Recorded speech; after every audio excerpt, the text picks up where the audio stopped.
Ya, Assalamualaikum warahmatullahi wabarakatuh. Kita lanjutkan kelas data min lanjutan kita. Ya, hari ini kita masuk materi baru yaitu data preprocessing seperti yang telah di ini kan sebelumnya. Apa itu namanya? Yang telah dibahas sebelumnya. Sebentar. Saya stop sharing sebentar.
Ya, maaf. Bismillahirrahmanirrahim. Kita lanjutkan kelas kita untuk data preprocessing ya. Jadi setelah sebelumnya kita membahas tentang data atau kita mengenal tentang data yang kita miliki atau data yang akan kita olah. Kali ini kita akan melanjutkan tentang bagaimana mengolah data. Sebelum dianalisis itu perlu dilakukan data preprocessing. Nah, jadi hari ini kita masuk data preprocessing.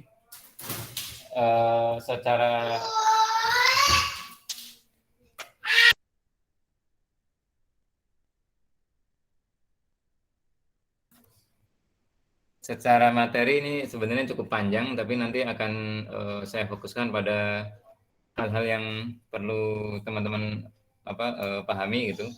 Selebihnya bisa dibaca. Dan untuk slide-nya ini tersedia dalam dua bahasa ya, dalam bahasa Indonesia sama bahasa Inggris. Sekali lagi yang untuk bahasa Indonesianya mungkin translasinya belum terlalu sempurna, tapi paling tidak ada translasi untuk memudahkan teman-teman memahami ininya ya, memahami konten dan konteksnya. Oke,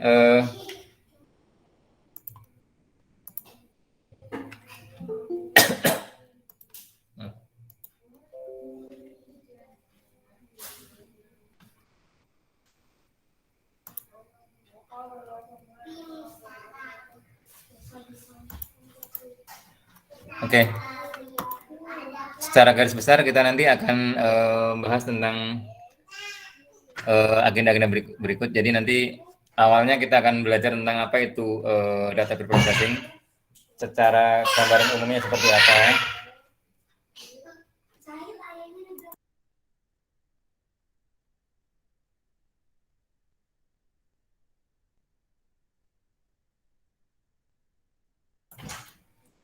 Jadi untuk prolognya nanti atau untuk pembukaannya nanti kita akan membahas tentang definisi data preprocessing, kenapa tuh data preprocessing itu perlu dan seterusnya. Di antaranya itu nanti terkait dengan kualitas data sama beberapa proses utama yang ada di proses data preprocessing itu gitu ya. Kemudian kita bahas tentang detail tentang data preprocessing, diantaranya nanti ada cleaning, data cleaning atau pembersihan data, data integration atau integrasi data, kemudian data reduction atau pengurangan atau ya pengurangan data.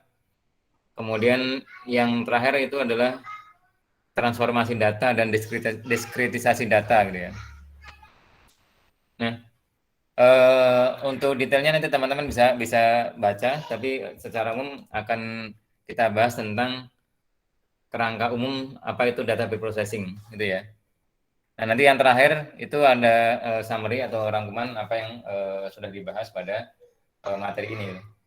Dan dari sisi jumlah slide ini cukup banyak ya, ada 60-an, tapi nanti beberapa akan saya skip khususnya terkait dengan detail rumusnya.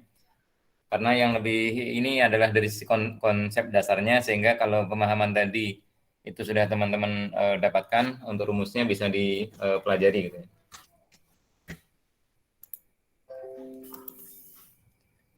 Oke.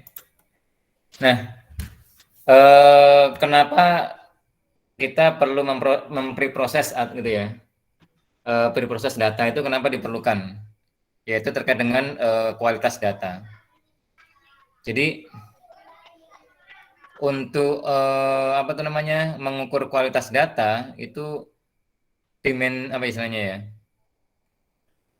merupakan apa istilahnya, view atau merupakan gambaran multidimensional. Jadi itu dilihat dari sisi banyak dimensi gitu ya, untuk bisa melihat data itu kualitasnya seperti apa, untuk mengukurnya itu seperti apa. Nah, beberapa di antaranya untuk mengukurnya itu dari sisi akurasi. Jadi tingkat akurasi dari data tadi. Apa itu akurasi? Jadi bicara tentang baik dan apa namanya, benar dan salah atau correct or wrong, dan accurate or not, akurat atau tidak akurat, gitu ya. Nah, jadi data preprocessing ini untuk keperluan itu, supaya datanya tadi itu bisa lebih akurat, atau data yang salah menjadi benar gitu kan, apa di preproses supaya datanya tadi menjadi data yang benar, atau yang tadinya datanya kurang akurat menjadi lebih akurat gitu. Nah, berikutnya lagi itu adalah terkait dengan completeness atau kelengkapan. Karena kadang data itu ada yang tidak tercatat gitu kan. Ada yang tercatat tapi dengan data pola yang salah atau tidak tersedia gitu. Tidak tersedia itu macam-macam. Apakah karena datanya waktu itu belum ada gitu kan, atau tidak bisa didapatkan, macam-macam ininya. Intinya datanya tadi menjadi tidak lengkap. Nah, sisi lain adalah dari sisi konsistensi gitu ya. Jadi beberapa data itu kadang ada yang dimodifikasi, beberapa enggak gitu, sehingga jadinya ini ya, apa tuh namanya, datanya itu jadi enggak konsisten. Apakah itu data original atau data yang seperti apa gitu kan, dan macam-macam hal yang lainnya. Kemudian juga terkait dengan data itu, apakah data itu ini secara waktu itu diupdate secara berkala gitu atau tidak. Kenapa itu penting? Karena gini, data yang sama itu ketika dibaca untuk waktu yang berbeda itu apa tuh namanya, makna datanya jadi berbeda. Jadi kayak sekarang misalkan contoh ya, liputan tentang mesin ketik gitu ya. Kalau dibaca sekarang itu nggak gitu apa relevan lagi. Kenapa? Karena sekarang orang sudah nggak gitu banyak berinteraksi dengan mesin ketik. Ketika mau ini langsung pakai komputer, pakai laptop gitu kan. Zaman dulu pakainya adalah mesin ketik. Demikian juga terkait dengan data transaksi penjualan sesuatu yang sekarang sudah nggak ada gitu. Itu mungkin nggak ini sudah nggak akurat. Atau kalau di dunia nyata misalkan ini ada data penjualan, tapi data penjualan 3 tahun yang lalu gitu kan, yang mana produk-produk itu sudah nggak ada lagi. Nah, karena datanya itu tidak terupdate secara berkala, secara apa ya, ya secara terus menerus, atau di apa tuh namanya, diberi waktu untuk pola update-nya tadi, sehingga datanya tadi eh, konteksnya jadi kurang dapat, atau tadi akurasinya sudah nggak akurat lagi gitu. Kemudian believability, tingkat apa ya, bisa dipercayanya gitu, atau bisa dipercaya lah gitu. Berapa data itu bisa dipercaya gitu.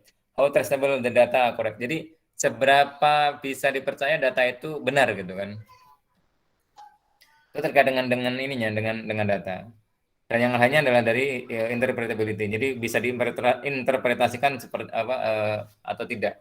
Seberapa mudah data itu bisa diinterpretasikan. Makanya ketika itu tidak mudah diinterpretasikan, sehingga datanya perlu di preproses. Supaya apa? Supaya bisa pahami ininya, pahami apa itu namanya, bisa diinterpretasikan lebih mudah. Nah, aktivitas-aktivitas data pre-processing itu dia ya, jenis-jenis data pre-processing maksudnya itu adalah banyak hal. Jadi contohnya ada data cleaning ya. Kemudian ada data integration, data reduction, dan data transformation yang tadi sempat diinginkan di awal. Apa itu data cleaning atau data cleaning, sebagian mungkin ada yang nyebutnya data cleansing ya. Itu adalah mengisi data yang kosong, yang tidak terisi gitu. Jadi contohnya ada isian data yang mungkin hilang gitu. Contohnya apakah dia dia tentang jenis kelamin gitu kan. Kemudian datanya kosong. Sementara kita ketika menganalisis perlu data sebaran jenis kelamin tadi. Gitu. Apakah laki-laki atau perempuan atau apa. Gitu. Kemudian atau mungkin juga umur atau mungkin juga ini pekerjaan atau pendidikan saat ini gitu. Nah, itu ketika ada data-data yang tidak terisi itu tadi, kita perlu melakukan data cleaning dengan cara apa? Ya mungkin mengisi dengan isian yang proper. Kalau namanya Sutoto, yang kemungkinan adalah laki-laki. Sehingga yang tadinya kosong itu bisa diisi bahwa dia jenis kelaminnya adalah laki-laki.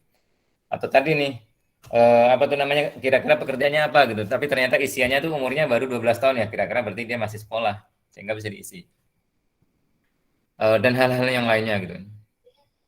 Atau melakukan ini, memuluskan atau merapikan ya, data yang noisy. Data yang noisy itu data yang ini ya, variasinya itu cukup banyak gitu. Jadi ada data yang sudah terpola, tapi ada ini yang yang keluar dari pola itu tadi gitu. Itu istilahnya noisy data.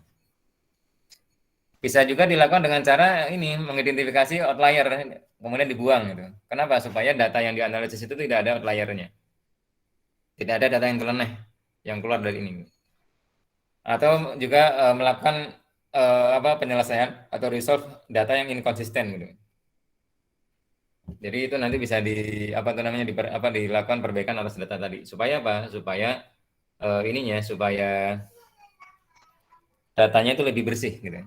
Nah, itu salah satu cara. Jadi kemudian cara yang lain adalah dengan data integration. Apa itu data integration? Ini kalau teman-teman waktu belajar di data warehousing ini akan sangat tepat konteksnya, yaitu apa?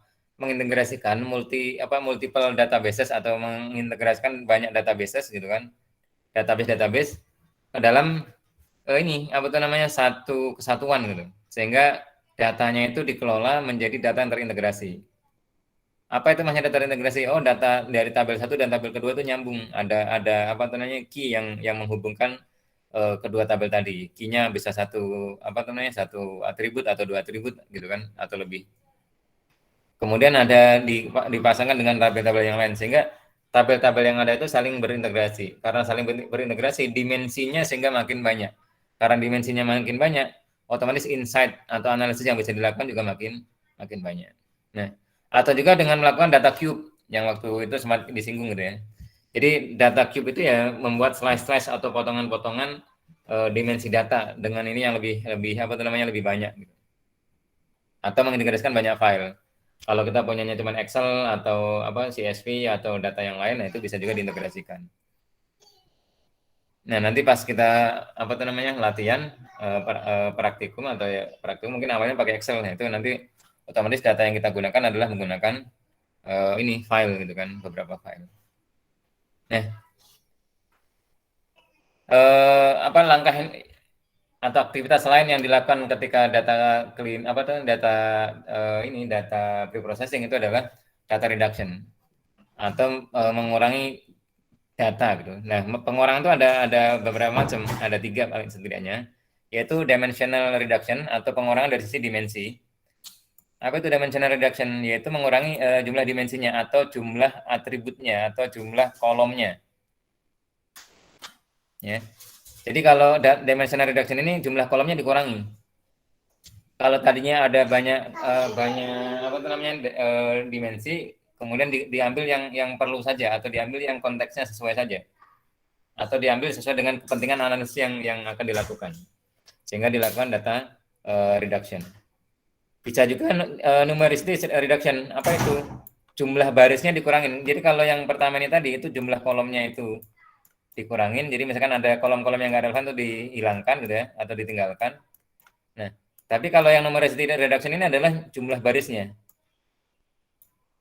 Misalnya dengan melakukan sampling atau apa gitu.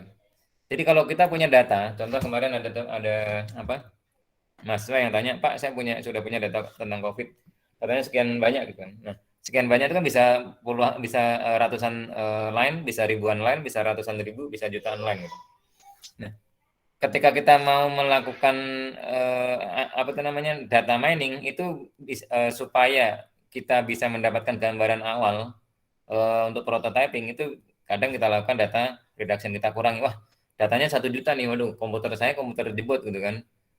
Sehingga yang dilakukan adalah dengan mengurangi dimensinya.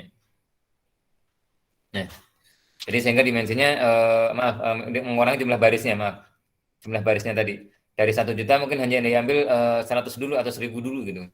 Itu kan kalau 1000 berarti hanya 1/1000-nya, gitu ya. Nah, itu kadang diperlukan gitu. Atau mungkin ya tadi kita mau melakukan analisis tapi server kita atau bandwidth kita terlalu ini gitu kan, sehingga data yang mau diolah nggak mungkin terlalu banyak, nggak mungkin terlalu besar, sehingga tadi jumlah barisnya itu dikurangi. Itu namanya data reduction dengan numericity reduction. Yang terakhir adalah dengan data compression, dengan dikompresi.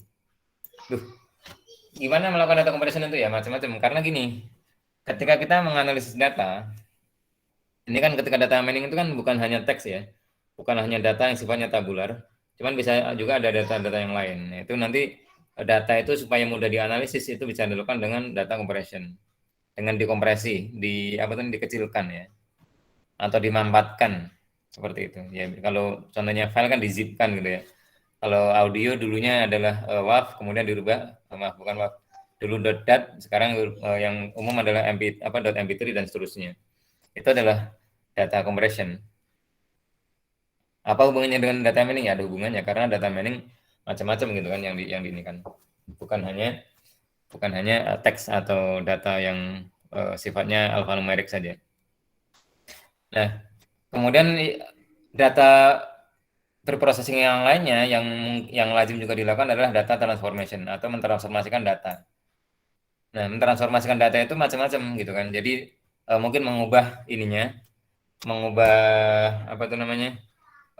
Datanya menjadi menjadi pola data yang lain. Contohnya nih, kalau nilai mahasiswa itu kan aslinya nilainya kan angka, ya kan dari 0 sampai dengan 100 kurang lebih seperti itu. Tapi kan angkanya itu kan bukan angka diskrit ya, bukan 0, 1, 2, 3, tapi kan bisa saja 90,23 misalkan. Ada 90,5 dan seterusnya. Nah, tapi ujung-ujungnya apa? Untuk menentukan nilainya ini kan nilainya A, B, C, D gitu kan. Sehingga itu dinormalisasi, ditransform gitu kan, ditransformkan maksudnya. Ditransformkan dalam bentuk yang lain. Dari nilainya misalkan 90 menjadi A, 60 menjadi apa gitu kan, dan seterusnya. Sehingga data yang tadinya itu cukup banyak variasinya, itu nanti bisa menjadi lebih sederhana. Kenapa? Karena yang ada nilai kemungkinannya cuma sedikit, ada A, B, C, D saja misalkan. Atau kalau di beberapa kampus yang lain, contohnya kalau di UI, itu adalah A minus gitu kan, B plus, kemudian B minus, C plus, C minus, dan seterusnya.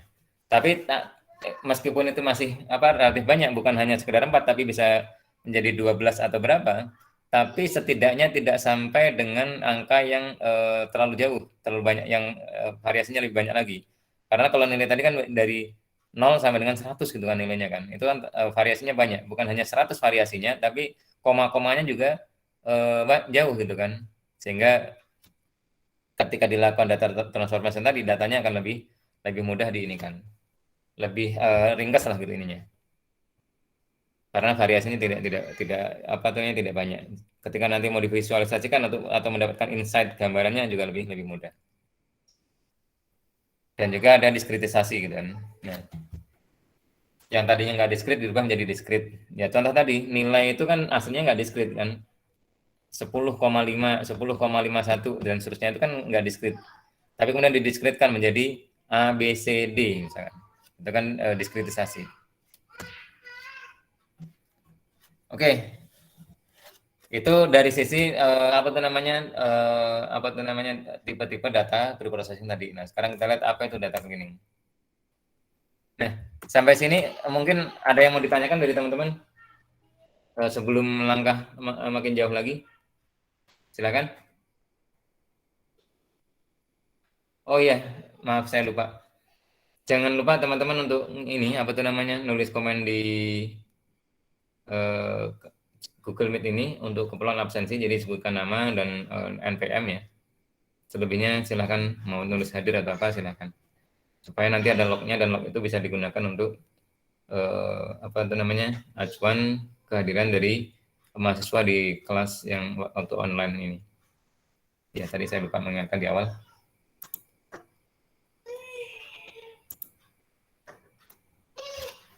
Silakan ada yang mau didiskusikan atau mau ditanyakan silakan.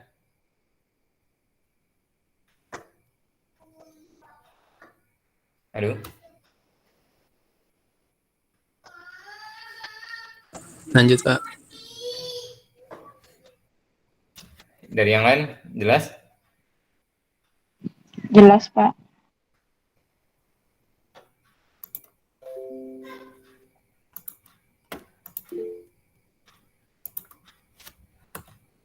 Oke, kita lanjut ke data cleaning. Iya. Atau pembersihan data. Jadi data di dunia nyata itu pada dasarnya kotor, ya kan? Kenapa? Karena data yang ada itu punya potensi data yang salah, gitu kan, incorrect, gitu kan. Atau waktu waktu pencatatan itu mungkin instrumen misalkan gara-gara instrumennya itu rusak, gitu. Instrumennya itu ya kan dalam kondisi rusak. Contohnya apa? Terkait dengan cuaca itu kan menggunakan sensor ya. Nah, ketika sensornya itu sedang rusak, kan data yang dilaporkan jadi ngaco gitu kan. Atau mungkin waktu itu typo gitu. Dan yang lain sebagainya. Jadi data itu sangat di dunianya itu sangat banyak kotornya. Bisa juga orangnya humannya orang ngetik itu salah gitu kan. Jadi nulis nama orang ada yang ketukar gitu kan hurufnya. Misalkan nulis contohnya nih Soeharto itu kan ada Soeharto, ada Soeharto misalkan. Nah itu sementara yang benar apa misalkan. Nah itu contoh ini yang data yang yang salah tadi. Kenapa? Karena ketika dia ditulis dengan penulisan yang berbeda, otomatis hasilnya pasti analisis juga berbeda. Termasuk kapital non kapitalnya atau huruf besar kecilnya gitu kan. Seperti itu. Karena ada beberapa analisis itu dari beberapa sistem itu huruf besar dan huruf kecil itu ditangkap sebagai berbeda. Sehingga ketika dilakukan analisis menjadi data yang berbeda juga. Dan seterusnya. Atau mungkin kelebihan spasi gitu kan. Atau mungkin datanya itu belakangnya dikasih nama spasi. Gitu. Atau nulis nomor mahasiswa tapi angka nolnya itu ketukar dengan O. Ya kan? Angka satunya ketukar dengan L dan seterusnya gitu. Jadi itu gitu. Dalam dunia nyata tuh banyak kayak gitu. Atau mungkin waktu ditransfer itu error, waktu di copy atau di waktu dipindahkan itu error. Contohnya apa? Teman-teman misalkan copy data dari Excel kemudian di copy ke Notepad atau di copy disimpan dalam format yang lain dan CSV atau apa. Kadang proses konversinya itu ada error. Atau pas lagi di download ada yang error gitu kan. Karena ada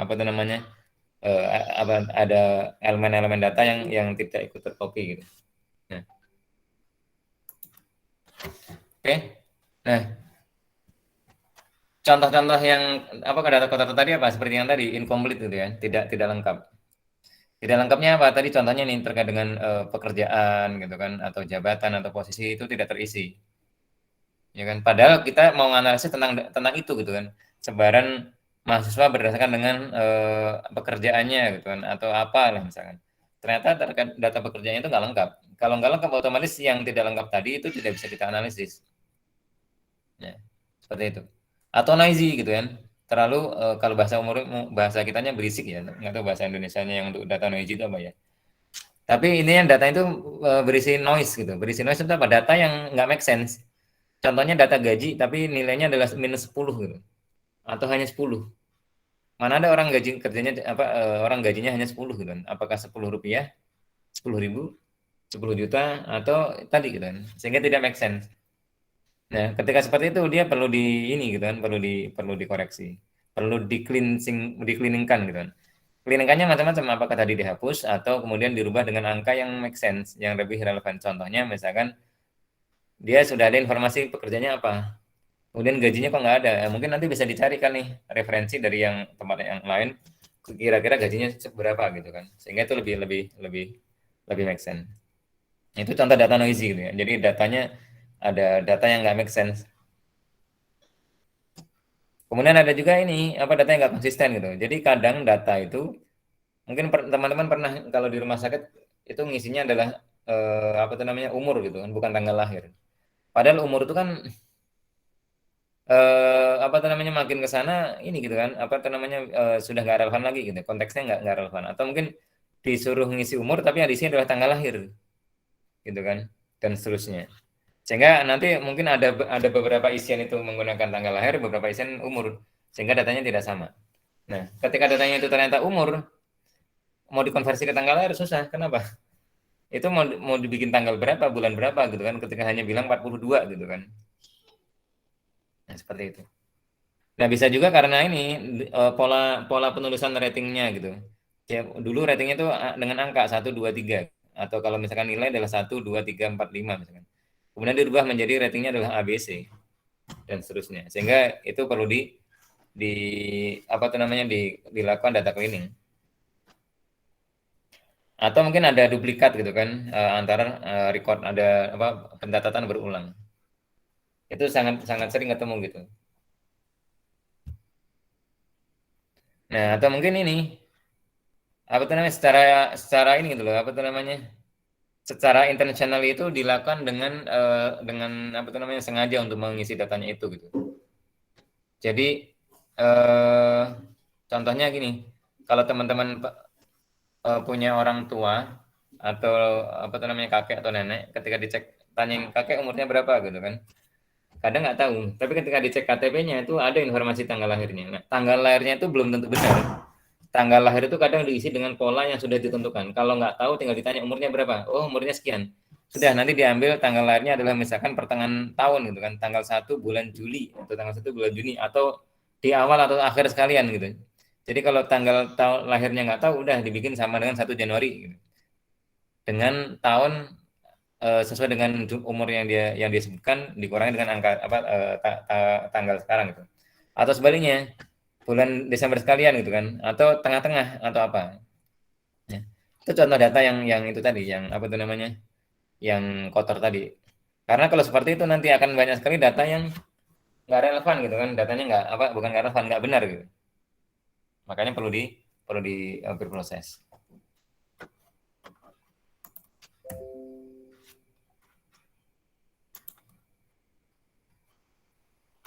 Nah, kemudian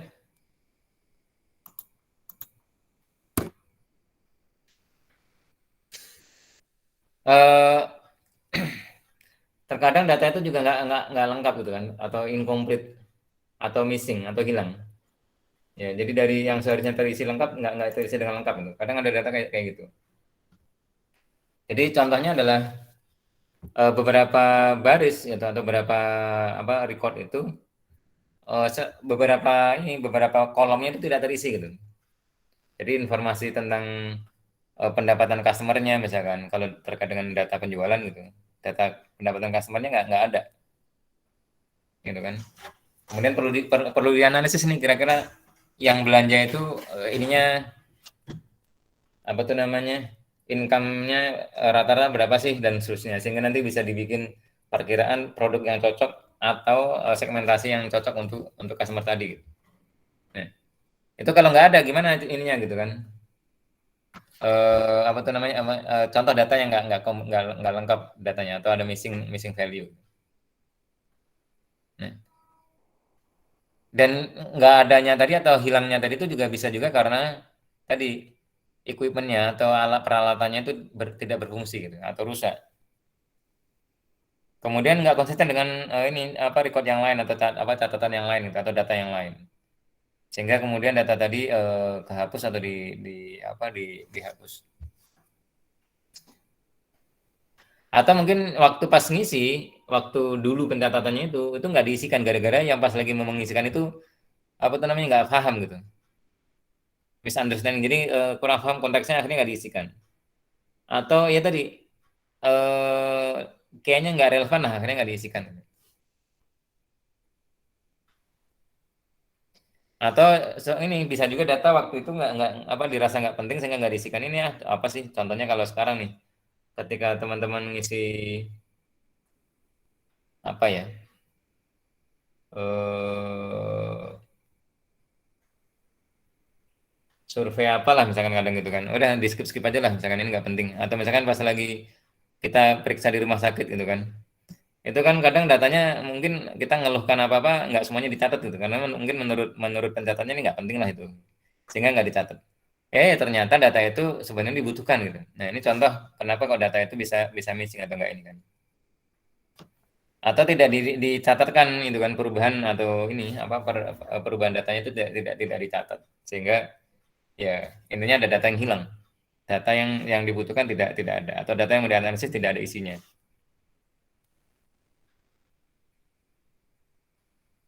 Nah kadang data-data yang hilang tadi itu perlu diintervensi gitu kan, perlu di apa tuh namanya dilakukan tindakan untuk mengatasinya itu tadi. Nah berikutnya bagaimana kita mengelola data-data yang hilang tadi, yang missing value tadi gitu kan. Nah itu macam-macam ya kan, ya sudah diabaikan aja, diignore ya kan, ada kadang diignore gitu kan. Ketika misalkan tadi contohnya terkait dengan apa jenis kelamin misalkan, kalau nggak ada ya datanya sudah diabaikan aja, bisa juga diabaikannya itu bisa aja sudah nggak diambil misalkan. Itu apa tuh namanya efektif ketika datanya itu untuk ini klasifikasi gitu, untuk pengelompokan. Tapi kalau data yang kayak gitunya banyak, presentasinya itu tinggi gitu kan, sehingga nggak efektif untuk melakukan itu tadi pengabaikan yang data kayak data-data yang kosong tadi kemudian diabaikan, ya itu nggak nggak tepat gitu. Kenapa? Karena ternyata presentasinya tinggi. Nah, alternatif lain untuk mengelola itu adalah dengan diisikan secara manual, ya kan? Diisikan secara manual artinya ya udah kita isi satu persatu gitu kan. Nah, kalau isinya cuma 100 baris mungkin ya sebentar gitu kan, paling ya selama-lamanya mungkin 5 menit selesai gitu, atau 10 menit lah gitu. Karena 1 menitnya dapat dapat 10 baris gitu misalkan. Tapi kalau datanya ratusan ribu, kemudian polanya beda-beda macam-macam, atau mungkin kolom yang perlu diinikan banyak, ya itu terlalu tedious, terlalu rumit, ya kan, dan tidak visible untuk dilakukan. Nah, kadang juga bisa melakukan ini apa tadi pengisian secara otomatis. Kalau misalkan kita menggunakan Excel, ya mungkin Ctrl F gitu ya, apa Ctrl H setelah di apa ketemu ininya langsung diganti dengan apa, mungkin bisa aja. Atau kalau menggunakan SQL, mungkin nanti kemudian kita update dengan melemparkan parameter tertentu atau dengan pola function tertentu gitu. Mungkin bisa juga. Atau kemudian diisi dengan pola data baru nih. Ya sudah, misalkan tadi jenis kelamin laki-laki perempuan, kemudian kita isikan lagi nih tidak ketahuan gitu atau unknown atau tidak diketahui.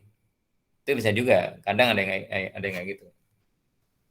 Atau menggunakan ini atribut apa rata-ratanya atribut yang ada gitu. Jadi misalkan terkait dengan penghasilan gitu kan, atau ya penghasilan itu bisa dibaca rata-rata yang ada berapa sih, sudah akhirnya diambilkan sama dengan rata-rata. Tepat nggak? Ya, kadang tepat, kadang nggak, tergantung konteks datanya dan konteks analisis yang mau dilakukan, ya kan? Atau mungkin dengan cara-cara yang lain banyak yang bisa dilakukan. Ada yang menggunakan apa tuh namanya tadi rata-rata gitu kan, kemudian bisa juga menggunakan pola yang lainnya dengan pola sampling atau apalah, ya. Itu contoh ketika mau mengelola tentang apa tuh namanya data-data yang hilang tadi, yang tidak yang harusnya ada tapi nggak ada isinya gitu ya. Itu. Nah,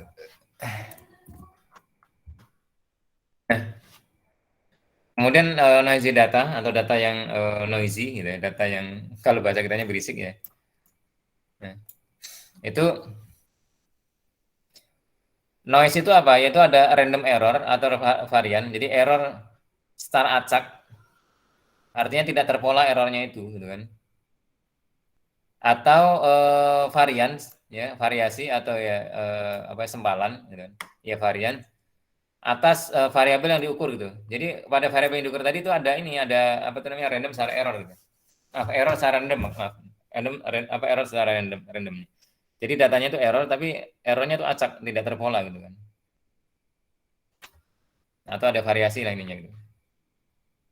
Nah, mungkin juga karena ini ada atribut yang ini incorrect gitu kan, nilainya itu incorrect atau tidak sesuai. Macam-macam tadi karena alatnya rusak dan seterusnya tadi ya. Atau karena limitasi teknologinya gitu kan. Contohnya zaman dulu tuh data kan masih sangat ini ya, sangat apa namanya teknologi untuk penyimpanan data masih primitif sehingga karena yang bisa disimpan nggak banyak, kemudian datanya itu dikompres-kompres atau dipotong-potong gitu. Atau di apa tuh namanya sangat sedikit yang bisa diinikan gitu. Jadi karena teknologinya waktu itu ada limitasi, ada keterbatasan. Atau karena ini pola penamaan yang tidak sesuai dengan konvensinya gitu kan. Tidak konsisten dalam naming conventionnya. Jadi pola penamaannya itu nggak konsisten. Sehingga ini apa tuh namanya? Sehingga datanya jadi tadi nggak sesuai. Contoh yang sering terjadi adalah nulis tanggal. Tanggal itu kan kalau Amerika adalah bulan, tanggal, tahun gitu kan. Kemudian kalau di Indonesia adalah tanggal, bulan, tahun misalkan. Nah, ketika itu kebalik nulisnya dan disimpan bukan sebagai date gitu, tapi sebagai apa adanya, pas nanti diambil untuk analisis jadi beda konteksnya. Karena pola penulisannya seperti itu misalkan. Atau dulu misalkan pakai apa tuh namanya DDMM kemudian berubah menjadi DDMMYY misalkan dan seterusnya. Sehingga perlu di apa tuh namanya datanya perlu diinikan lagi. Karena kalau nggak dilakukan data cleansing, data preprocessing nanti datanya akan jadi ngaco pas dianalisis. Dan juga mungkin karena tadi ada apa duplikasi, ada data yang nggak lengkap atau nggak konsisten gitu tadi. Itu seperti yang tadi sempat disinggung. Nah,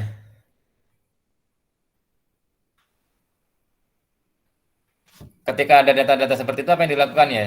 Ada banyak banyak yang dilakukan, banyak yang bisa dilakukan. Di antaranya adalah binning atau mengelompokkan berdasarkan dengan apa namanya bin atau ember gitu ya, atau apa namanya ya, karena dikantong-kantongin lah gitu, dimasukkan ke ember ini dengan pola apa nih? Apakah dengan jarak yang sama atau seperti apa? Gitu. Atau mungkin distribusinya yang sama dan seterusnya gitu. Ya, atau dengan melakukan regresi, ada linear regression dan yang lainnya gitu kan. Untuk keperluan dengan apa regression itu dengan cara apa? Yaitu dengan cara mensemuskan atau memuluskan datanya sehingga data tadi bisa apa namanya? Bisa di apa istilahnya? Dimodelkan dengan pola yang konsisten gitu kan, dengan pola yang bisa dirumuskan, sehingga data-data yang di luar itu kemudian bisa dimasukkan ke dalam pola tadi. Gitu. Data-data yang apa itu namanya, yang outlier tadi atau yang tidak apa tidak sesuai dengan tidak seperti yang lainnya itu bisa diasumsikan nilainya sebanding seperti dengan yang lainnya dengan pola tadi regression. Nah, bisa juga dengan melakukan clustering. Untuk apa tuh? Untuk mendeteksi dan menghapus outlier. Apa itu outlier tadi? Data-data sempalan, data-data yang ini apa itu namanya sangat berbeda dengan data-data yang lainnya. Baik dari sisi perilakunya gitu kan, perilaku datanya maupun lainnya lah. Gitu. Contohnya tadi, kok ada gaji 10 gitu kan. 10 apa nih? 10 rupiah, 10 ribu. Kalaupun 10 rupiah juga nggak mungkin, 10 ribu juga nggak mungkin gitu kan. Apalagi minus tadi misalkan. Nah, itu perlu dilakukan ininya apa di remove. Nah, nanti akan mudah terdeteksi ketika melakukan clustering.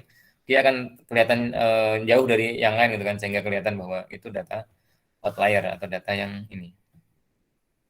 Dan bisa dipetakan mana aja yang outliernya gitu kan. Nah, untuk mengatasinya lagi juga bisa dilakukan dengan kombinasi antara komputer dan manusia untuk menginspeknya tadi. Ya kan, dengan pola function yang kita buat, kemudian manusia ngecek secara apa itu namanya random atau secara acak atau secara sampling. Nah, itu sehingga bisa dilakukan ini untuk apa itu namanya pola koreksi yang bisa dilakukan terkait dengan data-data yang ini tadi yang missing tadi gitu ya.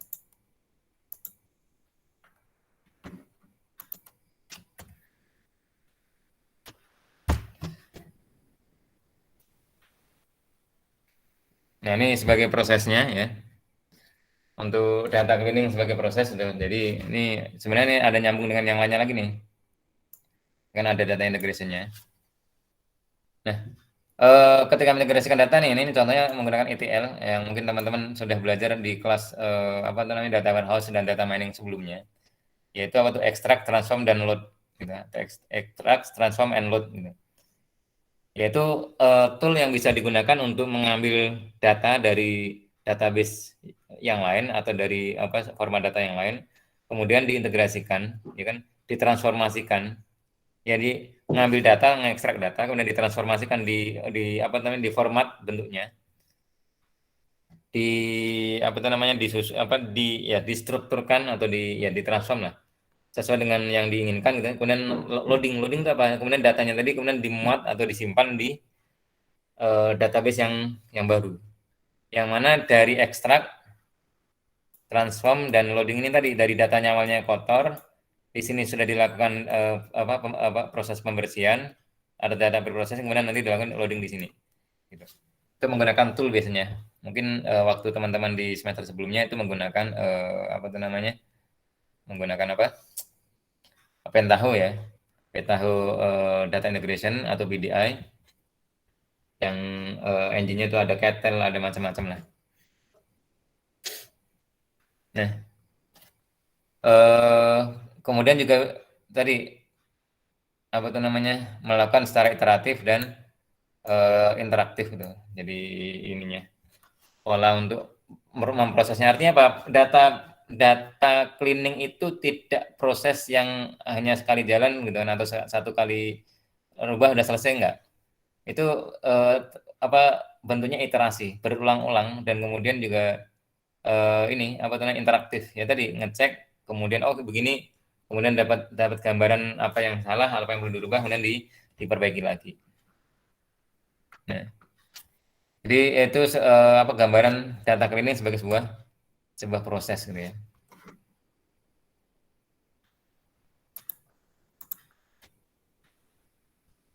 Sampai sini ada ini yang mau didiskusikan silakan sebelum makin jauh terkait dengan data cleaning.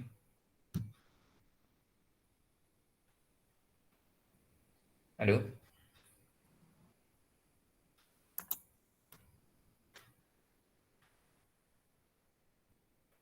Tidak, Pak. Oke, ya berarti semuanya ini ya masih bisa memahami, mengerti dan nanti siap untuk ini ya. Untuk apa itu namanya? Menjawab pertanyaan-pertanyaan di UTS yang mungkin akan ini di akhir bulan ini. Oke, kita lanjut di data integration. Jadi kalau tadi kita sudah membahas tentang data preprocessing yang pertama, tipe data preprocessing yang pertama itu data cleaning. Nah, sekarang kita masuk ke data preprocessing yang berikutnya yaitu data integration atau mengintegrasikan data.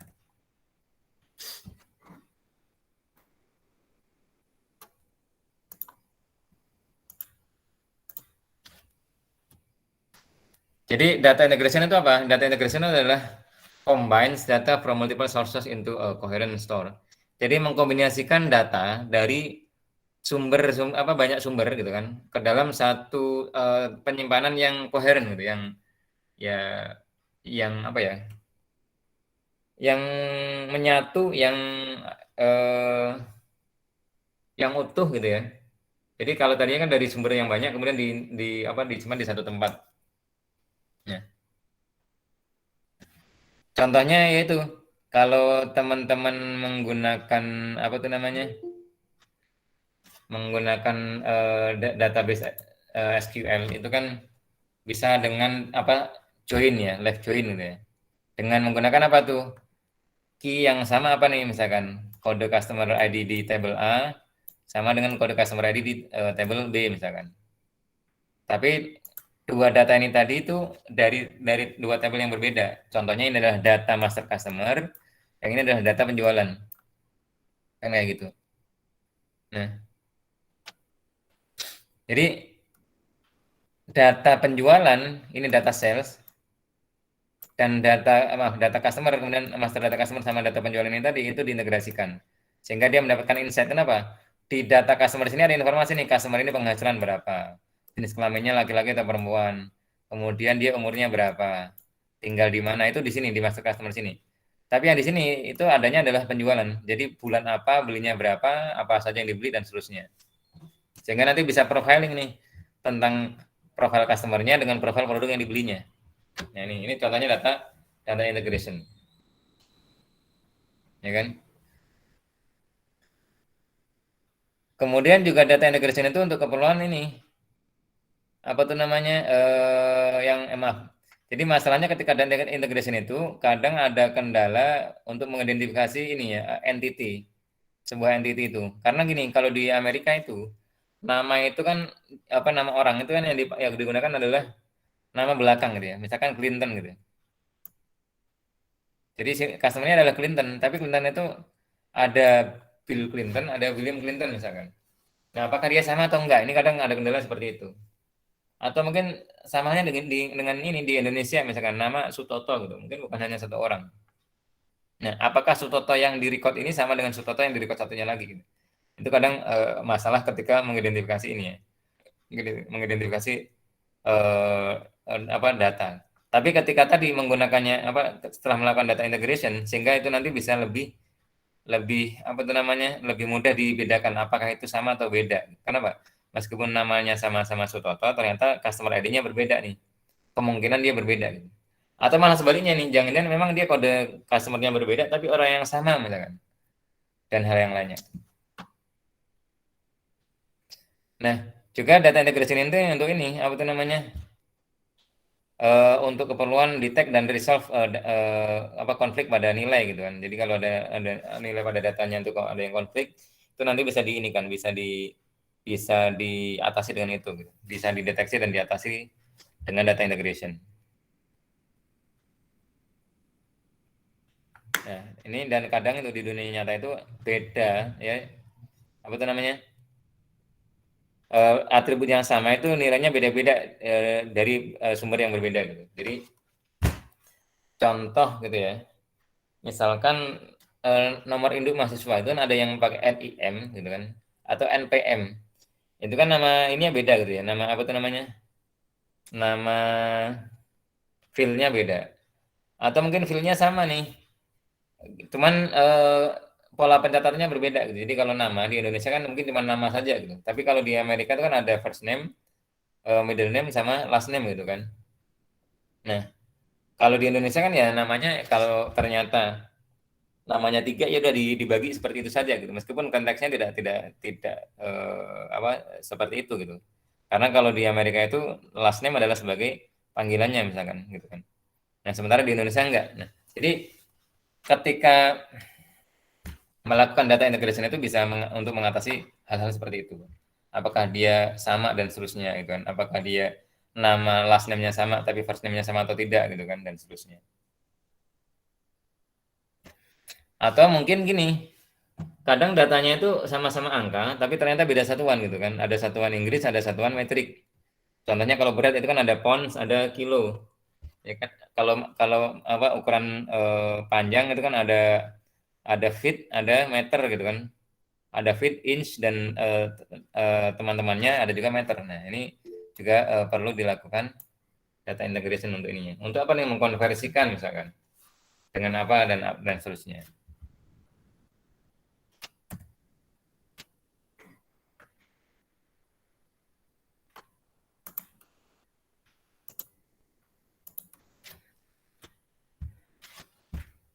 Nah, kemudian bagaimana nih ngelola apa data yang redundant, data yang berlimpah atau kebanyakan gitu kan dalam data integration gitu. Karena mungkin di tabel 1 dan tabel 2 ada dua informasi yang serupa gitu kan. Apakah semuanya harus dibawa gitu kan. Jadi tabel 1 itu ada informasi nama, ada customer ID, tabel 2 juga ada nama, ada customer ID juga gitu. Kemudian ada macam-macam lah gitu kan. Nah, itu kalau yang sama ya cukup di ini kan gitu kan. Diambil salah satunya saja gitu. Jadi yang mau digunakan sebagai ini yang mana gitu. Contohnya kalau di data penjualan itu kan kalau di dunia korporasi ya atau di dunia ini itu kan ada di faktur kan ada nama customer, kode customer, nama customernya, kemudian alamat dan seterusnya gitu kan. Kemudian ada data penjualan dan seterusnya. Tapi di tabel tabel master customer juga ada gitu. Nah, sementara data data penjualan tadi kan banyak sekali tuh datanya gitu. Ada kode apa namanya? Ada alamat, kemudian ada nama customer dan seterusnya. Nah, apakah itu ketika diintegrasikan dua-duanya perlu disimpan atau tidak? Nah, itu di ini kan dikelola di waktu data integration itu perlu dikelola, ya kan? Dengan cara apa? Jadi kalau data itu diambil dari data yang lain, jadi cukup diambil salah satunya saja gitu kan. Contohnya antara jumlah apa itu namanya total pembelian, maaf bukan total pembelian, total harga barang gitu kan dengan harga barang. Kenapa? Karena ada quantity, ada harga barang, ada totalnya gitu kan. Nah, kan bisa saja salah satunya dihapus gitu kan. Misalkan adalah totalnya nggak usah dihitung supaya apa dia toh ketahuan juga gitu bahwa dia kalau ini adalah perkalian gitu kan. Nah, karena total harganya itu adalah hasil dari quantity kalikan dengan harga barangnya dan seterusnya. Nah, itu untuk apa, data redundancy itu juga bisa di ini ya, bisa dideteksi dengan correlation analysis ini kalau menggunakan tool nanti apa ketahuan gitu ya. Pakai ini TCA kalau nggak salah dan yang lainnya.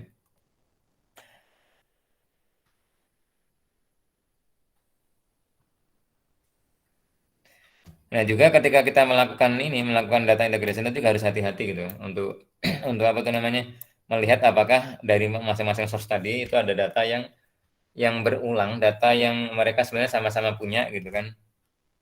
Sehingga itu perlu dihilangkan atau dihapus atau tidak perlu dibawa supaya apa? Untuk meningkatkan kecepatan dari data miningnya, ya kan? Dan juga kualitasnya. Karena kalau di sini sudah ada X, Y gitu kan, di sini juga ada tabel satu juga ada X ada Y. Ya, yang ininya mungkin nggak usah dibawa, cukup bawa ini sama ini dia apa tuh namanya sebagai key-nya dia apa tuh ini misalkan ini tabel A ya, tabel A ini tabel B gitu. Nah, ketika dia apa sini kolom X sama X ini dia sudah dipasangkan, di sini ada informasi Y, di sini juga ada, ya udah salah satunya nggak usah dibawa, yang di sini nggak usah dibawa, cukup yang di sini saja nanti gitu. Sehingga dia tidak perlu redundant. Karena kalau redundant nanti kan apa datanya terlalu banyak, akhirnya malah apa? Pas melakukan data mining atau melakukan analisis dia makin makin berat gitu. Dan mungkin kualitasnya juga jadi tidak bagus kenapa? Karena di sini sudah keluar datanya, di sini juga keluar lagi, sehingga akhirnya apa? Ketika melakukan clustering atau melakukan apa klasifikasi jadi nggak akurat kenapa? Karena dua hal yang sama keluar dua kali gitu, sehingga ini mempengaruhi dari sisi analisisnya. Nah ini contoh yang tadi apa rumusnya ada size square untuk correlation analysis ya.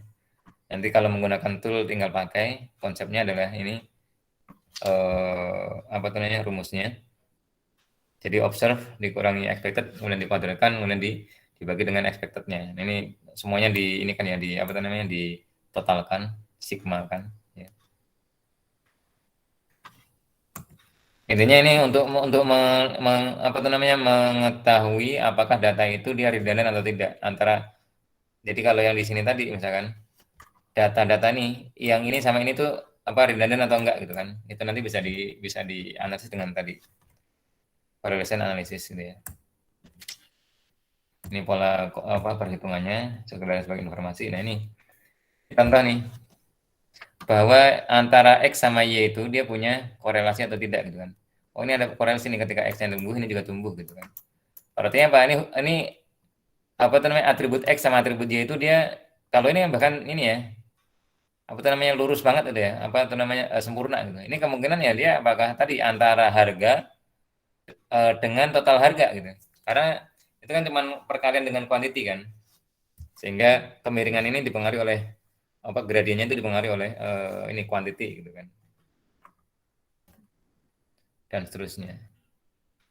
Jadi kalau yang ini juga ketahuan ini bahwa dia berkorelasi tapi korelasi negatif atau positif antara ini sama ini. Gitu. Ini korelasi negatif, ini korelasi positif. Di sini ada informasi nih, seberapa nih, apa itu namanya, korelasinya nilainya gitu ya.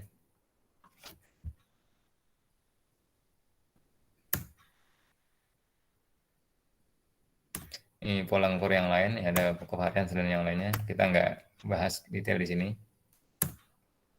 Nah, yang berikutnya adalah data reduction atau pengurangan data gitu kan. Nah, strateginya apa nih gitu kan? Jadi data reduction itu adalah untuk obtain reduce representation of dataset ya. Jadi untuk mendapatkan uh, representasi dari dataset yang dimiliki gitu. In much smaller in volume gitu. Jadi apa is much smaller in volume. Jadi secara volumenya itu jauh lebih kecil gitu kan. Yet produce the same. Jadi tapi apa ya istilahnya? Analitiknya itu akan menghasilkan analitik yang sama gitu. Atau hampir sama lah gitu. Meskipun nggak bisa bilang sama ya, karena lengkap dan dengan sampling pasti nggak sama. Tapi ya tadi untuk keperluan analisis sampling itu perlu gitu. Makanya datanya perlu dikurangi atau di reduce gitu ya, dipotong gitu. Kenapa perlu dikurangi gitu ya? Kenapa perlu dilakukan data reduction? Karena gini, di dunia nyata itu di database-nya itu atau datanya, data warehouse yang sedang diolah, itu mungkin datanya dalam ukuran terabyte. Nah, kalau ukurannya terabyte, kita mau melakukan data mining ya, dan nggak kita lakukan data reduction, setengah mati. Terlalu terlalu mahal untuk memproses dari sisi listriknya, waktunya gitu kan. Jadi computing powernya gitu. Sama ini yang tadi apa utilitasnya gitu kan. Hanya sekedar untuk mengetahui ini laki-laki atau perempuan, kemudian menggunakan semua data sampel kemudian dipakai untuk memprediksi gitu. Bukan semua data sampel, semua data yang ada gitu kan. Sementara hanya untuk keperluan itu, jadi nggak sebanding gitu, hasil yang diinikan sama effort yang dilakukan.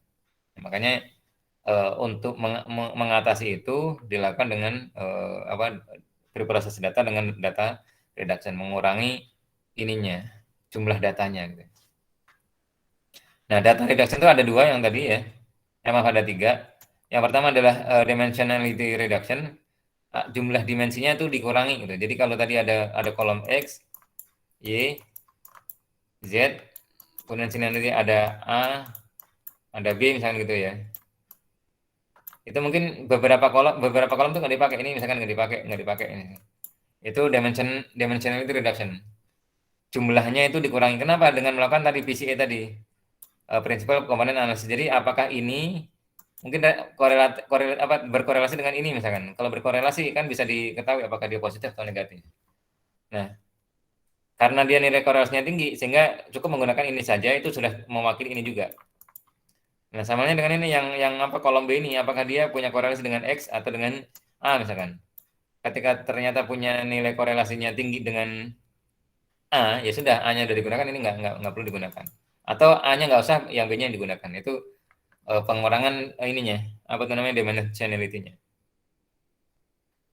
Nah, bisa juga dengan istilah feature atau subset selection gitu. Jadi itu tadi. Jadi milih ini kan istilahnya feature juga sebetulnya. Itu apa itu namanya dikurangi, dipilih yang sesuai gitu. Apakah dengan suggest oleh sistem dengan tadi membaca PCA-nya atau kita secara intentionally kita pilih yang mau kita gunakan. Ya tadi kita menganalisis terkait dengan apa nih gitu. Jadi nggak semua data harus dipakai. Atau numericity tadi jumlah barisnya dikurangi gitu. Jadi kalau atomnya adalah datanya 1 juta baris, mungkin kita cukup ngambil hanya 1000 atau 100 atau berapa ratus ribu atau berapa data saja gitu. Yang penting datanya tadi itu representatif dengan mengambil apa nih? Mengambil record yang sesuai dengan yang diinginkan, yang di apa itu namanya? Yang dianalisis sebarannya cukup dan seterusnya. Itu nanti terkait dengan teknik samplingnya. Atau data compression, mengkompres datanya tadi ya.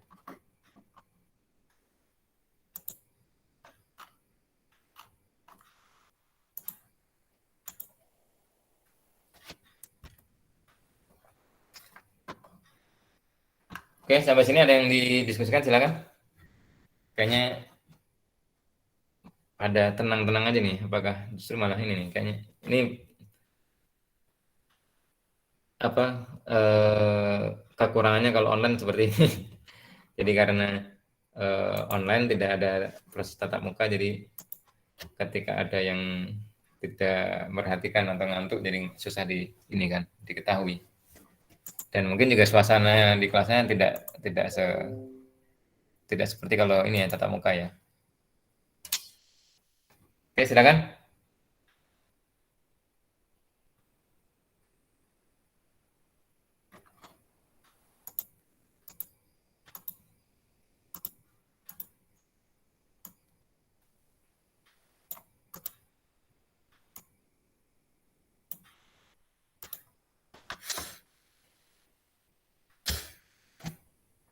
Nah, data reduction yang pertama itu dimensionality reduction yang tadi sempat disinggung. Kenapa ini dilakukan? Karena ingat waktu itu pas awal-awal apa itu namanya kelas sempat disinggung terkait dengan course of dimensionality. Jadi kutukan dari dimensionality atau jumlah dimensi gitu kan. Karena kalau dimensinya itu meningkat, apa itu namanya data yang dimiliki juga tingkat sebarannya itu juga makin meningkat. Karena sebarannya makin meningkat, polanya jadi makin tidak bisa dipolakan. Gitu.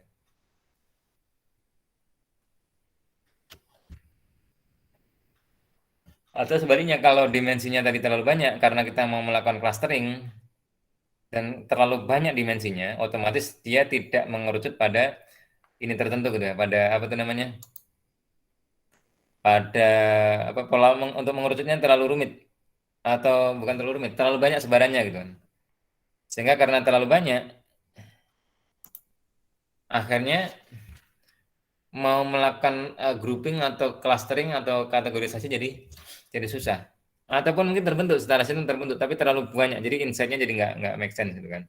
Makanya perlu dilakukan data reduction tadi. Nah ini kenapa dilakukan tadi ya tadi untuk menghindari curse of dimensionality tadi, untuk menghindari kutukan dari dimensi tadi, ya kan. Kemudian juga membantu untuk mengeliminasi data yang tidak relevan atau bukan data, maksudnya baris-baris ya, maaf, saya koreksi, bukan baris ya, kolom-kolom yang nggak relevan gitu kan. Jadi kalau mau analisis terkait dengan nilai mahasiswa, itu kan ya mungkin terkait dengan umur mungkin aksen, kemudian terkait dengan apa make sense gitu kan.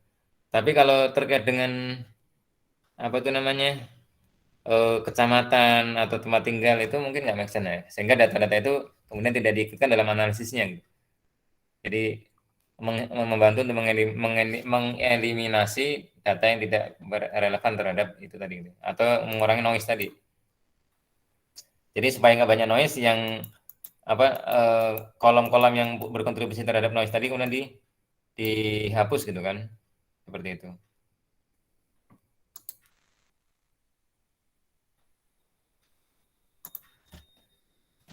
Atau ya tadi untuk memudahkan visualisasi ketika melakukan visualisasi hasil analisisnya atau datanya itu lebih mudah. Karena kalau terlalu banyak akhirnya susah visualisasinya. Kenapa? Karena bayangan kita paling mudah bayangin itu adalah 3 dimensi. Ya kan? X, Y, dan Z. Tapi kalau dimensinya ada 10, mau disajikan dalam bentuk visual grafis, lebih susah untuk mempresentasikannya. Kalau 10 mungkin masih make sense. Gitu. Kalau ternyata 100, gitu. Gimana mau menggambarkannya, gitu, mengilustrasikannya? Susah. Mau pakai scatter, mau pakai apa juga susah. Ya. Ini terkait dengan teknik-tekniknya macam-macam ya. Nanti bisa di ini kan. Pak izin nanya Pak. Silakan. Pak tadi kan untuk melakukan cleansing data kan yang terkait inconsistent. Ya misalnya kan gaji tadi. Contoh di tabelnya 10. Tapi di atributnya itu ditulis misalnya dalam jutaan. Apa perlu melakukan cleansing Pak? Oh, kalau itu berarti datanya nggak masalah. Karena itu sudah known berarti kan, sudah ketahuan bahwa itu dalam jutaan. Tapi kalau situ 10 tapi ternyata yang lainnya adalah dalam apa itu namanya? 10 juta, 5 juta kan jadi itu datanya nggak konsisten. Itu. Sehingga itu perlu dilakukan data cleansing. Tapi kalau memang ini sudah jutaan ini justru ketika dia membuat jutaan itu dia sebelumnya sudah dilakukan data preprocessing dengan apa tuh? Dengan ditransform. Dari apa? Dari 10.0000 menjadi 10 saja misalkan. Kan gitu. Itu contoh ininya. Nah, jadi kalau seperti itu tidak perlu dilakukan data cleansing lagi, karena memang range yang ada di dalam data itu tadi sudah seperti itu. Jadi kalau orang bilang 1 berarti 1 juta, 2 berarti 2 juta, 1,5 berarti 1,5 juta misalkan. Berarti sudah langsung sudah bisa dipahami seperti itu. Tapi kalau data tadi ada yang apa tuh namanya 5 juta, 2 juta, 10 juta gitu kan. Tapi ada hanya 10 atau minus gitu kan. Gitu. Itu yang perlu dilakukan data cleansing. Tapi kalau ternyata datanya sudah diskalakan dengan di situnya 10 tapi di ini sudah kali 10 kali 1 juta gitu kan, itu berarti sudah nggak perlu dilakukan data cleansing. Tapi itu sebenarnya praktek-praktek data transformasi data. Kenapa? Karena dia menggunakan angka yang lebih kecil, bukan angka yang besarnya, bukan 10 0 0 0 0 gitu kan. Sehingga nanti ketika mau menyajikan di visualisasinya itu angkanya kan rentangnya masih mudah. Mungkin dari 0 sampai dengan 10 atau 20 atau 30 lah misalkan. Dibanding dengan 0 sampai dengan 10 juta gitu. Jadi kok jumlah apa istilahnya skalanya sudah di ini kan, sudah di sejak data itu dibuat atau di apa itu namanya disimpan gitu atau dicatat itu sudah tertransformasikan. Itu sebenarnya lebih ke data transformation kalau itu tadi, bukan ke data cleansing. Kalau memang semuanya sudah sama nih gitu kan, dengan judul di atasnya adalah kali 1 juta misalnya. Seperti itu. Terima kasih, Pak. Ya. Silakan yang lain.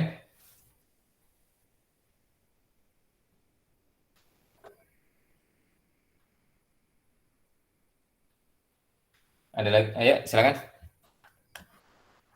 Yang berikutnya sih terkait dengan teknis-teknisnya nih saya skip terlalu banyak ininya. Banyak terkait dengan teori tentang apa itu namanya?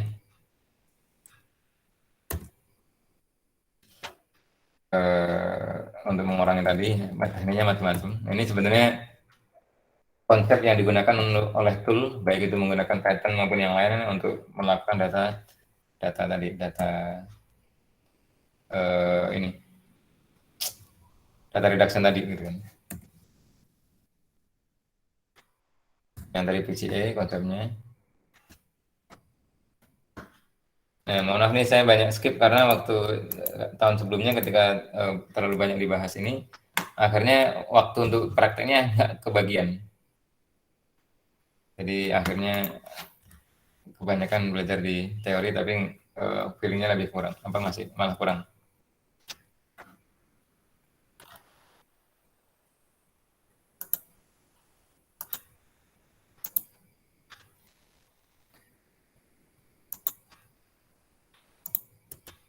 Oke, tidak ada lagi. Insya Allah kalau tidak ada halangan minggu depan kita akan praktek untuk data preprocessing. Tapi tool awalnya pasti kita masih menggunakan Excel dulu supaya visualisasinya itu dapat gitu ya, konsepnya itu dapat gitu ya. Itu. Jadi siap-siap teman-teman minggu depan itu kemungkinan kelas offline ya dengan menggunakan tool nanti ini Excel. Tapi nanti kita akan mengekstrak data, kemudian kita teman-teman akan mengolah data dan seterusnya.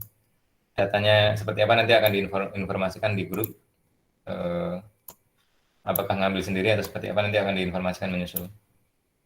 Yang jelas sebelum sesi kelas nanti sudah ada informasinya, masing-masing suruh bawa data apa gitu kan. Kemudian nanti gimana kita mau ininya.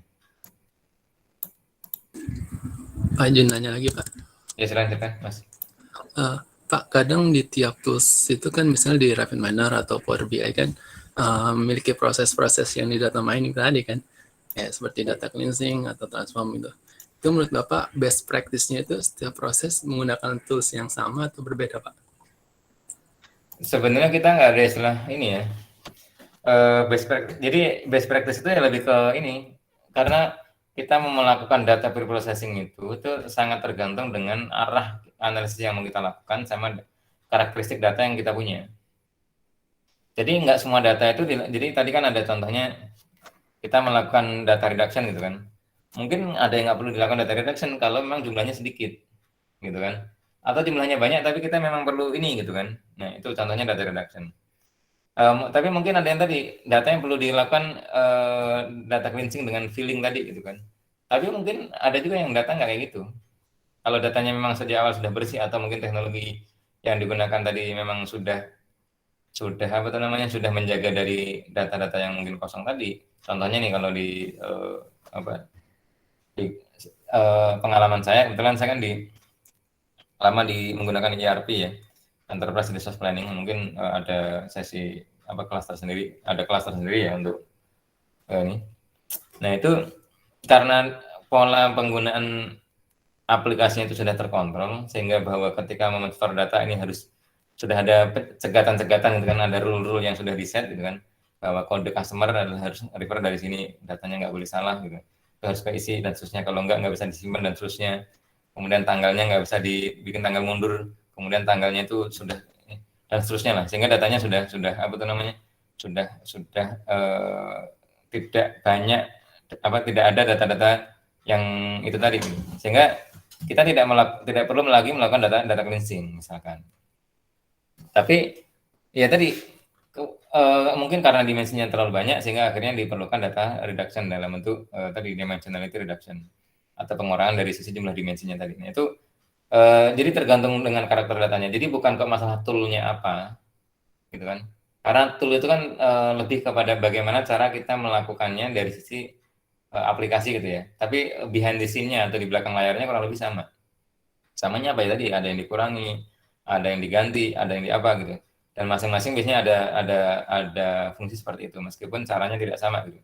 Nah, ketika mau otomatis menggantinya tadi atau melakukan data reduction atau melakukan data cleaning-nya tadi, itu kadang di masing-masing tool punya banyak cara yang digunakan. Tadi ada PCA, kemudian nanti ada pakai regression dan yang lainnya gitu. Nah, masing-masing kadang mempunyai yang ini bisa memberi saja sini cocoknya dengan regression, ini cocoknya dengan PCA dan seterusnya gitu kan.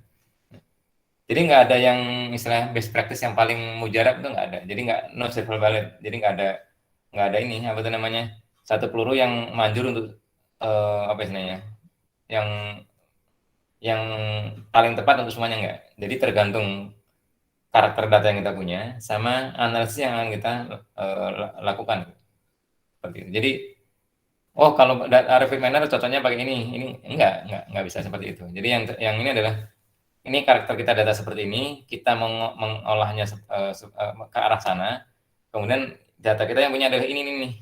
Mungkin ada yang perlu ditambahin, ada yang perlu kurangi datanya atau tadi dan seterusnya. Jadi nggak ada yang paling ini gitu. Tapi umumnya di semua tool tadi itu sudah mempunyai tool sudah mempunyai tool untuk data preprocessing yang paling umum digunakan. Jadi tadi mau data reduction, kemudian data integration dan seterusnya itu ada. Cuman memang kemudahannya beda-beda tergantung dari alat yang tadi yang digunakan. Nah, itu tergantung dari kelengkapan teknologi yang dipilih tadi gitu sih. Seperti itu. Jadi yang menentukan bukan toolnya apa, tapi karakter data kita sama arah analisis yang akan dilakukan. Kemudian nanti toolnya ngikutin.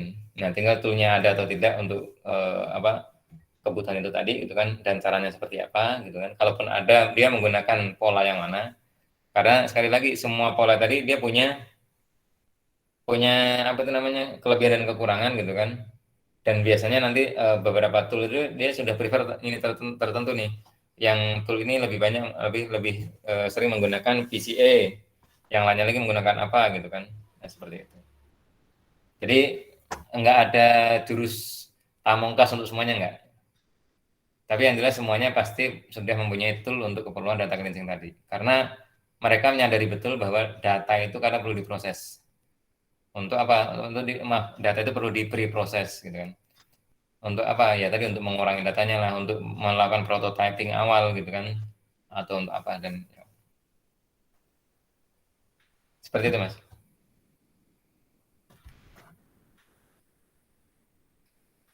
Oke, dari yang lain ada? Silakan. Sudah setengah 10.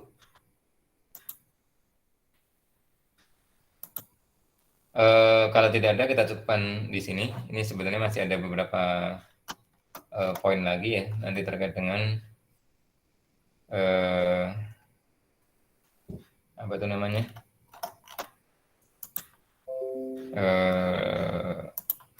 data preprocessing ya, nanti sedikit disinggung sebelum kelas lab nanti untuk melengkapi konsepnya ya. Yang belum adalah data transformation ya, sama dengan ininya yang data reduction juga ilustrasinya belum, nanti kita singgung. Jadi ada ini toolnya, macam-macam pola yang bisa diinikan gitu ya, dengan tadi clustering, sampling. Meskipun clustering ini sendiri sebenarnya analisis gitu kan, tapi supaya bisa menginginkan bisa dilakukan dengan cara itu. Contohnya samplingnya apakah cuma ngambil dari atas ke bawah gitu kan. Kalau seperti itu nanti punya bias nih gitu kan, sehingga tidak contoh yang keambil nggak ini dan seterusnya. Oke, itu nanti akan kita singgung sekilas di minggu depan sebelum masuk ke praktikum. Ya, oke, kita cukupkan. Sekali lagi untuk yang belum mengisi absensi dengan nulis komen atau notes di Google Meet ini, silahkan sebelum kita tutup supaya nanti ada catatan bahwa teman-teman hadir di kelas ini, gitu kan?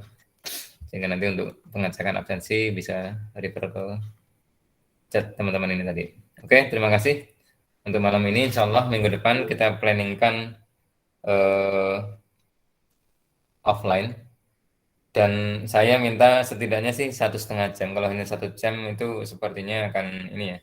Jadi nanti teman-teman mau bawa laptop sendiri silakan. Karena kita nanti di lab menggunakan komputer lab juga boleh. Gitu. Jadi pastikan tadi nanti sebelum kelas itu cek LMS, kemudian ketika ada arahan untuk mendownload data atau menyiapkan data, pastikan teman-teman juga sudah menyiapkan datanya. Datanya apa nanti akan diinformasikan di LMS atau di grup dan atau di grup WA supaya teman-teman ada persiapan sebelumnya. Oke, terima kasih. Mohon maaf atas kekurangannya. Insya Allah ketemu lagi minggu depan. Assalamualaikum warahmatullahi wabarakatuh. Waalaikumsalam warahmatullahi wabarakatuh. Waalaikumsalam warahmatullahi wabarakatuh.